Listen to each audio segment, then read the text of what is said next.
और हम तो भगवान के अंश हैं, तो भगवान के किए हुए कर्मों पर चलना हमारा काम है।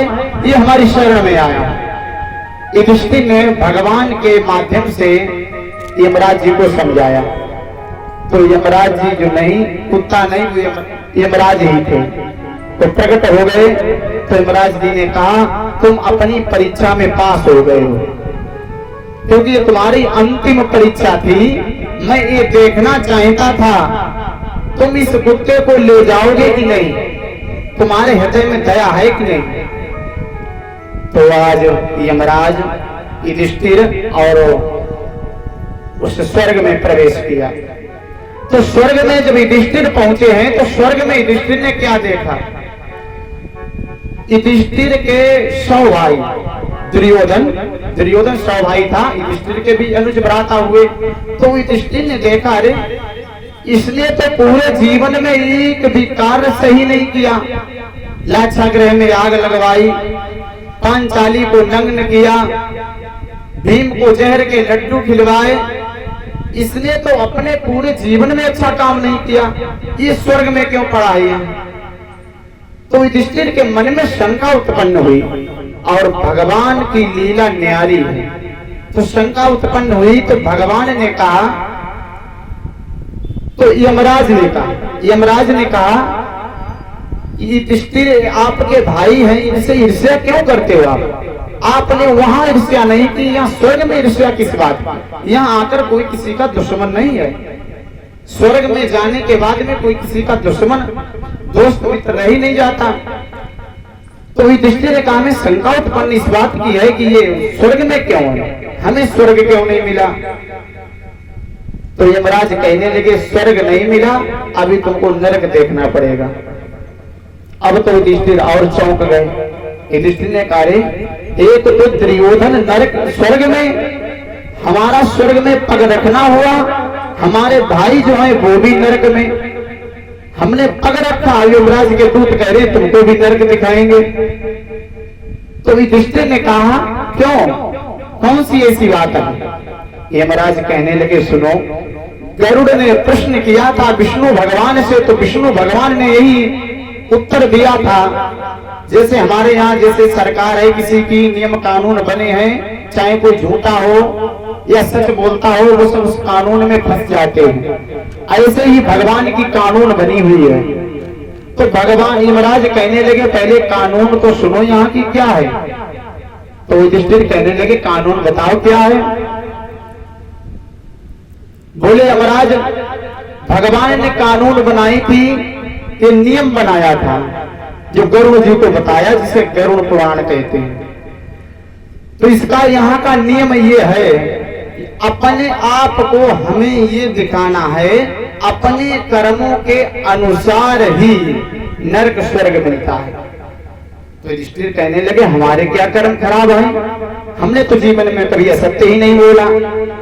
तो यमराज कहने लगे, तुम्हारे कहने से क्या होता है, हमारे रजिस्टर खोल के देखो, वहां हिसाब करो चल करके। तो युधिष्ठिर ने कहा, चलो चलते हैं। तो चित्र विचित्र जो हमारे इन पर कंधे पर विराजमान, चित्र विचित्र, इनका मंत्र है, वैदिक मंत्र है, ओम नमो विचित्राय धर्म लेखकाय यम बाहिकाधिकारिणेम हृदयम जन्म संपत प्रलयम कथय कथय स्वः। ये वैदिक मंत्र है, इस मंत्र के जप करने से हमारा भाग्य पलट सकता है, ये गारंटी है इस बात की। ये हमारे गुरुजी वैदिक मंत्र है जो अनुष्ठान में चलाते थे। ओम नमो विचित्राय धर्म लेखकाय यम बाहिकादि कारिणेम हृदयम जन्म संपत प्रलयम कथय कथय स्वः, ये मंत्र है वैदिक मंत्र। तो इसलिए इस मंत्र के जप करने से ये जो चित्र और विचित्र भी इस पर बैठे हैं, ये हमारे भाग्य अच्छा लिख देंगे। तो इसलिए उनके पास में जब पहुंचे, उस रजिस्टर को खोल के देखा, तो उसमें लिखा था नर या कुंजर। अब आप लोग समझते होंगे महाभारत के प्रेमियों, नर या कुंजर वहां पर लिखा उस रजिस्टर में।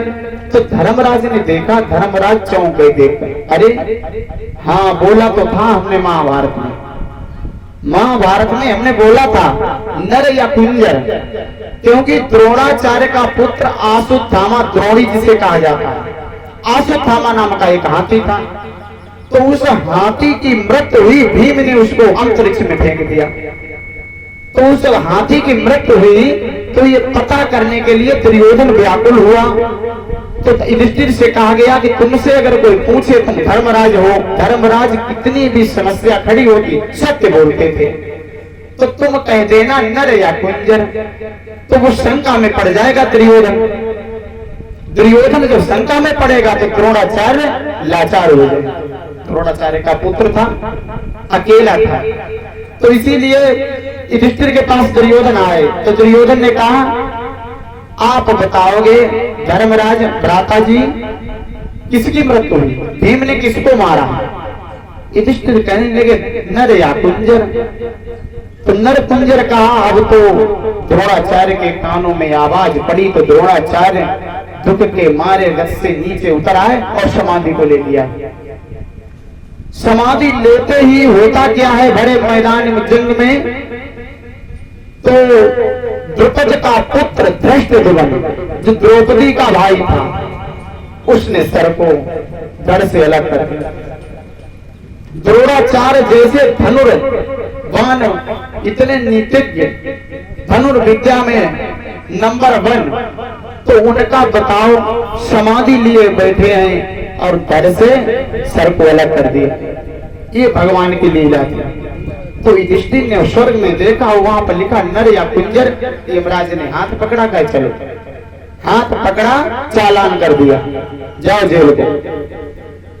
तो नरक को देखा धर्मराज ने, तो ये शिक्षा देते हैं भगवान विष्णु गरुड़ जी को कि कर्म करने एक झूठ का इतना बड़ा फल मिला। हम लोग दिन में कितनी झूठियां बोल जाते हैं।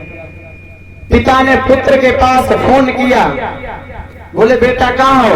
कहूं ना, ताकत कुछ ना, समझो फोन ही हमको झूठी बुलवाता है। पिता ने फोन किया, कहाँ हो? कहूं ना, ताकत कुछ ना, कहीं हो। तो इसीलिए तो कहने का तात्पर्य यह है कि धर्मराज ने एक असत्य बोला तो उनको नरक देखने को मिला। तो नरक धर्मराज कहने लगे चलो मानते आपकी बात, मैंने झूठ कहा था नर या कुंजर, लेकिन हमको ये बताओ हमारे ये भाई हैं, इनको नरक में आपने क्यों डाला? तो यमराज कहने लगे भाइयों का भी रजिस्टर देख लो। बोले क्यों? बोले भाइयों का इस तरह विवरण है तुम्हारे। पहली बात सुनो, द्रौपदी जो है वो पांचाली क्यों कही गई? क्योंकि वो 5 पतियों की पत्नी थी, इसीलिए पांचाली कहा जाता। तो ये सबसे अत्यधिक अर्जुन को चाहती थी, तो पतिव्रता कहां से रही? सबसे ज्यादा अर्जुन को चाहती थी। तो इसका ये है कर्म, ये अंकुश लगा इसके जीवन के।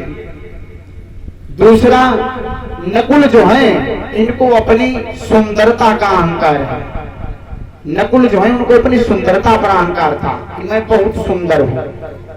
सहदेव जो है उन्हें अपनी बुद्धि पर अहंकार है कि मैं बहुत बुद्धिमान हूं।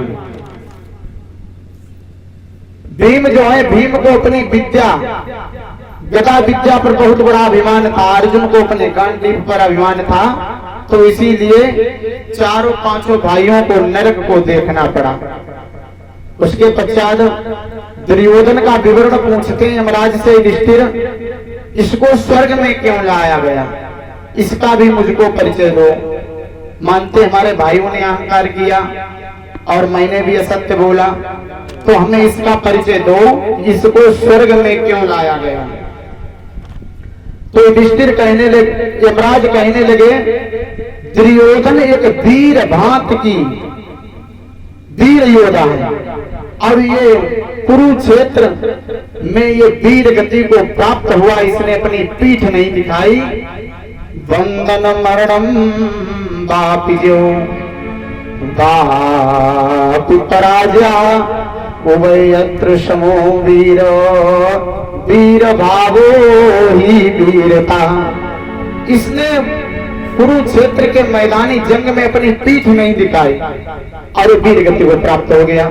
इसने अपनी कभी हार नहीं मानी, वीर गति को प्राप्त हो गया। यही एक वीर की शोभा है, इसीलिए इसको स्वर्ग मिला। ये अपने नियम के अनुसार चला। तो सूत जी कहते हैं शौनक, इसीलिए 28 प्रकार के नरक बनाए गए हैं। रक्त पीब के कुंड घनेरे, जिसवा परे जीव बहु तेरे। तो 28 प्रकार के नरक हैं और उन नरकों में जो जैसा भी पाप करता है उस नरक में वैसी ही यातनाएं दी जाती हैं। एक नरक है रौरव नरक, तो उसमें जैसे तावा नहीं होता तावा, वैसे ही जलती भटकती रहती है। उस पर यमराज लेकर के जाते हैं, पग पग पर दर्द होता है। ये नरकों का वर्णन है। तो इसीलिए भगवान की कथा सुनना चाहिए। सूत जी कहते हैं शौनक, उधर तो आज 5 पांडव स्वर्ग सिधार गए और इधर दैहिक दैविक भौतिक तापा राम राज्य नहीं का। इधर जिस प्रकार भगवान राम का राज्य चलता था उसी प्रकार से आज परीक्षित राज्य को चला रहे हैं। तो परीक्षित उसी प्रकार से राज्य को चलाते हैं। साधु मुनि संत जनों की अत्याधिक सेवा करते हैं। संत कोई दरबार में आता है तो परीक्षित जी खड़े हो जाते हैं। ये नियम था, क्योंकि नियम इसलिए था भगवान ने ही नियम बनाया था। भगवान राम के दरबार में कोई भी साधु महात्मा आता था तो भगवान हाथ जोड़कर खड़े हो जाते थे। तो एक बार की बात है,